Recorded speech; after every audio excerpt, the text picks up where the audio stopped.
Assalamualaikum warahmatullahi wabarakatuh. Perkenalkan, nama saya Septi Wulandari, mahasiswi STAI Ahsanta Jambi kelas A semester 6 Sarolangun. Di sini saya akan mempresentasikan proposal skripsi saya, yaitu yang berjudul penerapan metode Montessori untuk perkembangan spiritualitas anak usia dini di Taman Kanak-kanak Miftahul Huda Air Hitam, Kabupaten Sarolangun. Spiritualitas adalah hal yang sangat penting dalam kehidupan manusia, sehingga perlu sedini mungkin diajarkan kepada anak. Dalam pembelajaran spiritualitas dibutuhkan metode yang sangat tepat untuk anak, yang mana salah satu metode yang digunakan adalah metode Montessori. Metode Montessori yang telah dikembangkan adalah menghargai anak,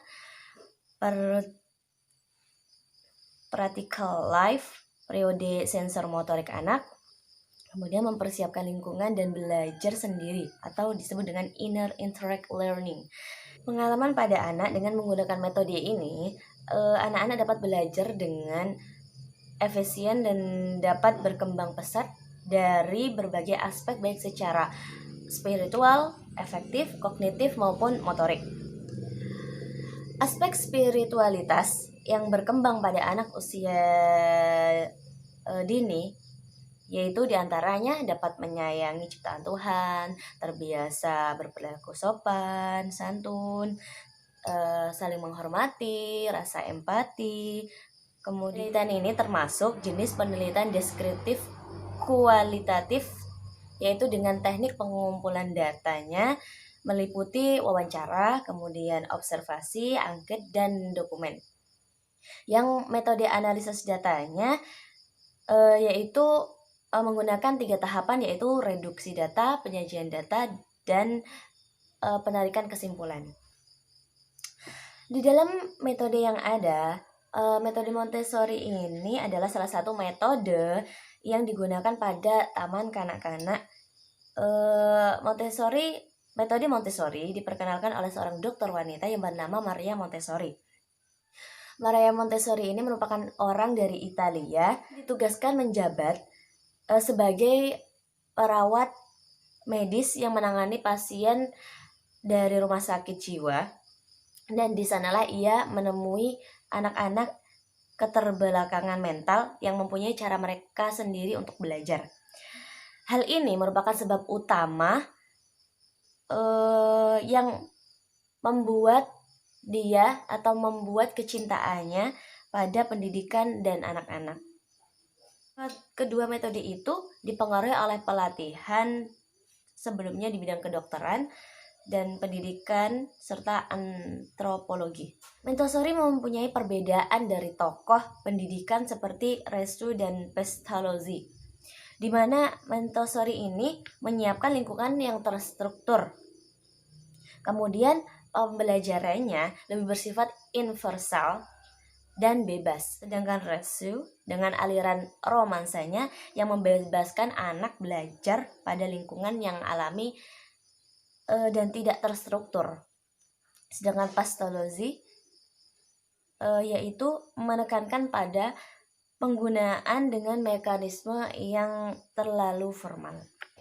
Di dalam teori Montessori ini, beliau mengklaim bahwa tiap-tiap anak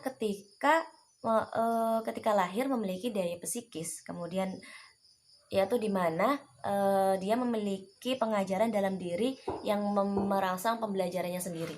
Tentunya pada umat agama Islam dan yaitu pada sekolah anak usia dini yang menjadikan Al-Quran dan hadis sebagai pedoman dalam menggunakan metode, yaitu metode Montessori ini untuk dapat membantu memperkembangkan anak secara maksimal serta tercapainya tujuan pembelajaran yang diharapkan.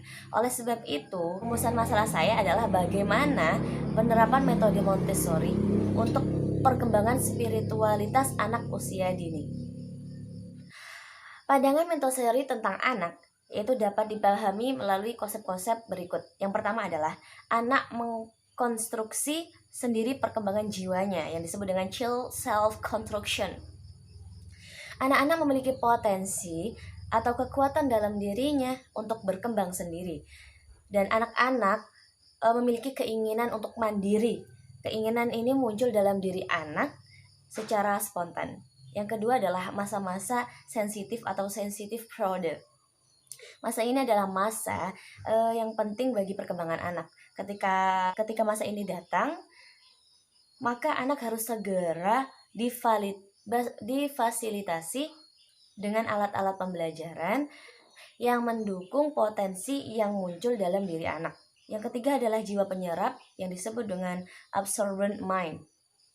Anak-anak mampu menyerap setiap pengalaman dengan cara kuat dan langsung. Melalui proses penyerapan seperti ini, pikiran benar-benar terbentuk serta oleh karena anak secara langsung berbaur dengan lingkungannya.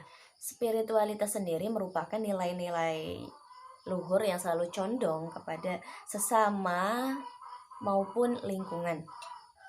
Dan karakter spiritualitas sendiri secara filosofi merupakan aktualisasi dari fitrah manusia. Apabila potensi fitrah ini dapat digali dan dikembangkan, akan menghasilkan bentuk kecerdasan manusia yang mendasari sikap serta perilaku dan cara berpikirnya. Oleh karena itu, karena dimensi spiritual ini merupakan dimensi rohaniyah yang membutuhkan proses penrenungan dan penghayatan yang mendalam, maka aktualisasinya juga memerlukan proses pengajaran. Spiritualitas anak usia dini terdapat beberapa aspek. Yang pertama adalah dapat menyayangi ciptaan Tuhan. Contohnya berinteraksi langsung dengan hewan. Yang kedua adalah terbiasa berperilaku sopan santun dan saling menghormati. Yang mana di dalam lingkungan anak tersebut diajarkan bagaimana saling menyayangi, kemudian menghormati dengan anggota lainnya. Yang ketiga adalah memiliki rasa empati, yang mana anak dapat merasakan kesedihan yang orang lain rasakan. Dan yang keempat adalah memiliki rasa aman atau bisa disebut dengan anak dapat percaya kepada orang lain. Seperti pada saat kecil, anak merasakan aman bila berada di dekat orang tuanya dan atau pengasuhnya. Maka dari itu, secara umum tujuan pendidikan ini merupakan memfasilitasi pertumbuhan dan perkembangan anak secara optimal atau menyeluruh sesuai dengan norma-norma dan nilai kehidupan yang dianut. Melalui program yang dirancang dengan baik, anak akan mampu mengembangkan segenap potensi yang dimilikinya, yaitu seperti fisik, sosial, emosi, kepribadian, dan lain-lain. Hanya itu yang dapat saya sampaikan. Semoga menambah pengetahuan dan yang melihat video ini.